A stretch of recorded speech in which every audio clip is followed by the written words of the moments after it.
Hi folks, Paul here. I've come up to Migvie Kirk to record the sets that I played for Live in the Lounge 30 on Friday night. It's really just because I've done every one of them and posted them to YouTube, and I didn't like to miss out one now that I've started doing it, as long as we keep this running through the lockdown. But because my memory of my phone was so full, I've been unable to upload the last couple of weeks, just wouldn't let me do it, so I've cleared it out, so we should be alright for now. But I'm going to start and just fire right through the fiddle sets that I did. Obviously Shona's not here, it'll just be the fiddling, and I'll keep the yapping down to a bare minimum. So I'm going to start with what I started with, pretty much a D-side set. The first is Miss Facherson of Invercalled by William Marshall. Then the the Brazamar, the Ballata Rant, and then Be Off Macintosh to finish.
There we go, we're up and running now. So, some fairly local tunes on the whole. Last tune that I didn't confer its fate, it's got a Gaelic name which translates as Be Off Macintosh, but it's also known as Keep It Up as well, depending on what collection you're looking for. But I got it into the Sky collection, and that's what the title is, Be Off Macintosh. So the next couple of tunes that I played on Friday were two of my own tunes, in fact ones that I wrote last week, and although I recorded them last week, I'm going to do it again because that's what I played on Friday. So these are these ancient stones, followed by the Forest of Culbleen. These ancient stones, I was up at the Stein Circle at Tamnaviri, just I've been to Ireland, just out for a walk, and a tune came to me which I recorded onto my phone and then notated the following day. I think when I recorded it last week I did something wrong. There's something not quite right about the timing in the first half, but hopefully we'll remedy that now. And it's really more about the feel of being there as opposed to the stones themselves and what they look like. It's more about the essence of the place and how it feels to you when you're there. So there you go. And that's followed by the Forest of Culbleen, which was inspired really by looking at Culbleen for the Stein Circle. I wrote this the next day. It just came to me really quite quick. And it was looking pretty misty and kind of, this scenery looked kind of like it probably looked 2,000 years ago possibly, and it put in mind the fact that there was one of the old histories, I think his name was Richard of Cirencester, reported that a Roman legion had come up north to subdue the north, and they'd come up, I'm assuming it's up through Glensheen, and at a place called Tabella, which they took to be round about Bramar. They'd gotten enough of thumping, and their commander was killed, and they had voted for a new commander, and kept going, and the way they put it is they retreated to the Forest of Culbleen, and where the natives set upon them again and they got another thrashing. So there you go. I have no idea what that's about. Really, there's no archaeological evidence for a battle other than histories, but there's a few tidbits, and there's certainly some Roman stuff being found in the area, so they were certainly here, so it could well be true, but I just like the sound of them get sent home with their tail between their legs. so anyway, the second tune is called The Forest of Culbleen.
march.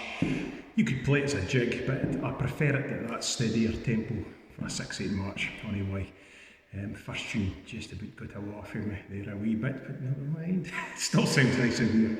So what I did next was I was going to play some Irish tunes because I was going to do a bit of poetry by a pal of mine. It was World Poetry Day, and I thought I would do a bit of poetry, and I was going to go for a poem by my pal Francie Devine.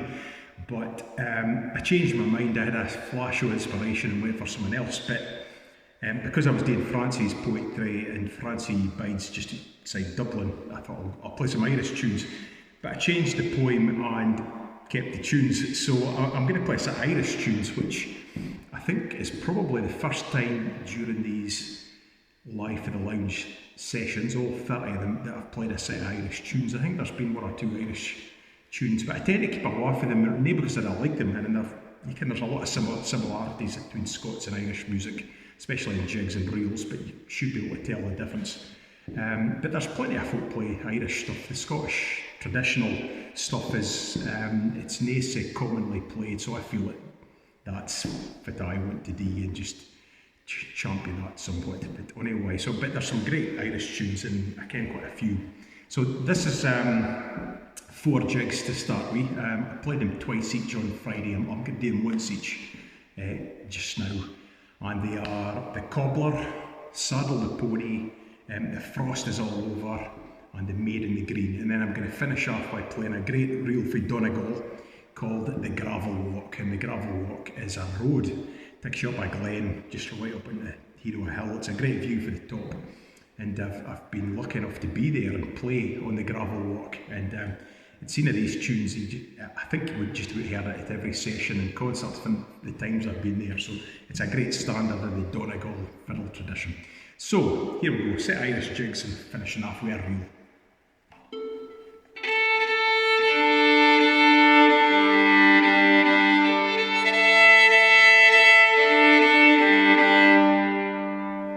Dedicated this to Danny Meehan because Danny just had his 80th birthday, so he'll probably never hear this, but if he should happen to listen, Danny was thinking about you on your birthday and wishing you all the best. A great stalwart of the Donegal music tradition.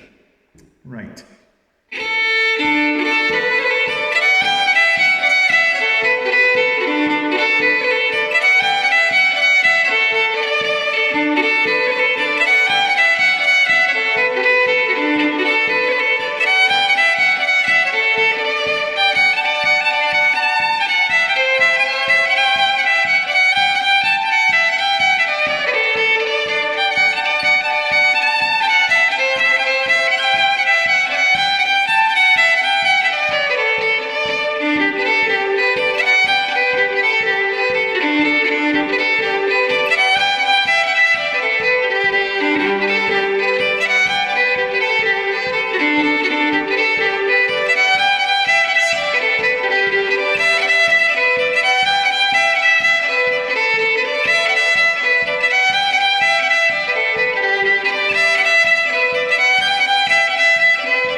any Irish fiddler would ken I was nae an Irish fiddler, I would imagine, just the same as I would probably be able to tell if an Irish fiddler was playing Scottish tunes, they probably were still Irish. But hopefully that was, it was not an insulting effort. It was hopefully okay. They took it in the spirit that was meant. They're just great tunes. So anyway, I'm going to do a bit of poetry now. This is a poem by the man that's said to be the world's greatest bad poet. A man called William Topaz Mcgonagall. And the tragedy was he was utterly convinced for his entire life that he was a genius and he was just unappreciated. He tried to court favour with Queen Victoria. She wasn't having any wit. In fact, he walked all the way from Dundee for a comfy to Balmoral. Now that's not just something to be sniffed at, it's quite a walk. He walked all the way to Balmoral and got to the gates to discover that she wasn't even at Balmoral, wasn't even in Scotland. So, bear all Mcgonagall. But he's well remembered. Unlike a lot of poets, he is remembered, and his stuff it gives a lot of folk a lot of pleasure. I mean, he didn't think this was funny, but it does make me laugh. Anyway, I'm not an actor, and I don't generally do these sort of things. But we've done a wee bit of poetry and folk have seemed to like him, so I did it on Friday, so I'm going to do it now. This is Mcgonagall's The Tay Bridge Disaster. Beautiful railway bridge of the silvery Tay. Alas, I'm very sorry to say that 90 lives have been taken away on the last Sabbath day of 1879, which will be remembered for a very long time. 'Twas about 7 o'clock at night, and the wind it blew with all its might, and the rain came pouring down, and the dark clouds seemed to frown, and the demon of the air did say, I'll blow down that bridge of Tay. When the train left Edinburgh, the passengers' hearts were light and felt no sorrow, but Boreas blew a terrible gale, which made their hearts for to quail, and many of the passengers with fear did say, I hope God will send us safe across that bridge of Tay. But when the train came near to Wormit Bay, Boreas he did loud and angry bray, and shook the central girders of the bridge of Tay on the last Sabbath day of 1879, which will be remembered for a very long time. So the rain sped on with all its might, and bonny Dundee soon hove into sight.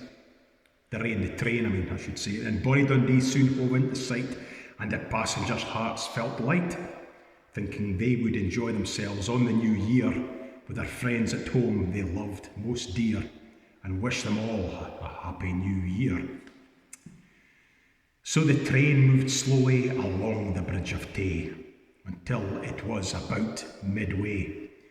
Then the central girders with a crash gave way, and down went the train and the passengers into the Tay. The storm fiend did loudly bray, because 90 lives had been taken away on the last Sabbath day of 1879, which will be remembered for a very long time. As soon as the catastrophe came to be known, the alarm from the mouth to mouth was blown, and the cry rang out all o'er the town, Good heavens, the Tay Bridge is blown down. And a passenger train from Edinburgh, which filled all the people's hearts with sorrow, and made them all for to turn pale, because none of the passengers were saved to tell the tale, how the disaster happened on the last Sabbath day of 1879, which will be remembered for a very long time. It must have been an awful sight to witness in the dusky moonlight, while the storm fiend did laugh and angry did bray along the railway bridge of the silvery Tay. Oh, ill-fated bridge of the silvery Tay, I must now conclude my lay by telling the world fearlessly, without the least dismay, that your central girders would not have given way, at least many sensible men do say, had they been supported on each side with buttresses. At least many sensible men confess. For the stronger we our houses do build, the less chance we have of being killed. There you go. William Topaz Mcgonagall. Right. I reckon we made of that, but that's his most famous poem, I would hate to say. I'm going to move on now to a tune by James Scott Skinner. I'm still trudging through his music. On Friday I was up to 400. I did another 10 a day, so that's 410 I'm up to. But this is one... Oh no, what am I speaking absolute nonsense. Yes, no, it's all right. I'm getting revelled. It's the next set I was thinking of. Yes, Scott Skinner. I'm going to play an air called The Valley of Silence, which I couldn't really find if this is about one particular place or it's something a wee bit more highbrow than I can, but it's a lovely tune anyway by James Scott Skinner.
Tune, great place to play it as well with the acoustics in here.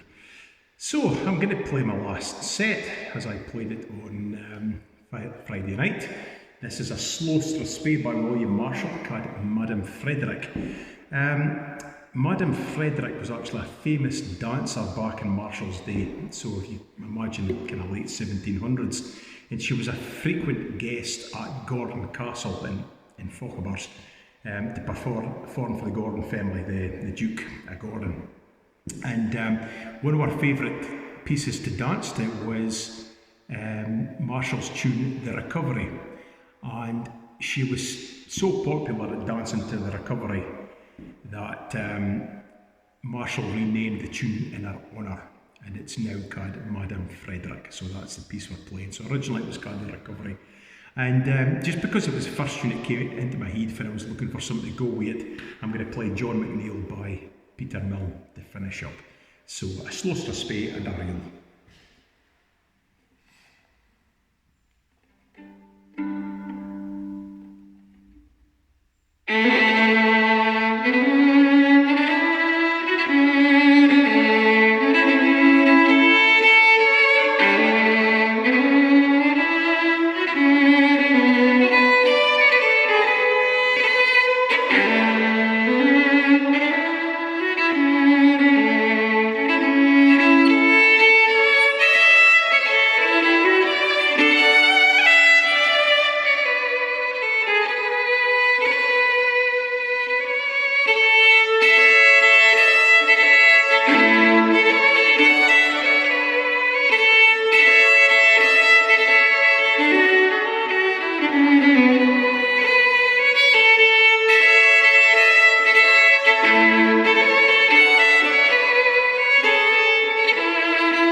So we'll be back next Friday, number 31. I'll be doing a workshop on Wednesday night, usually try to get something done. I haven't actually even thought about what I'm going to do, but we'll find something nice to work on if you want to play along. That's 7 p.m. on Wednesday evening, UK time. And then live for the lounge with Shona, that'll be 8 p.m. on Friday night, just the normal. So we'll see you there. If anybody wants to chip in to donate in the tip jar, it's www.paypal.me/Paul Anderson Shona Dawn. Okay, I'm going to finish with a jig. I was going to play this on Friday, but Shona didn't ken it, and we hadn't rehearsed. So we'd play something else, but I'm going to play it just now because this is what I'd kind of planned to finish with. This is a tune card, My Wife's a Wantin' Wee Thing.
There you go. Take care, folks, and we'll see you later.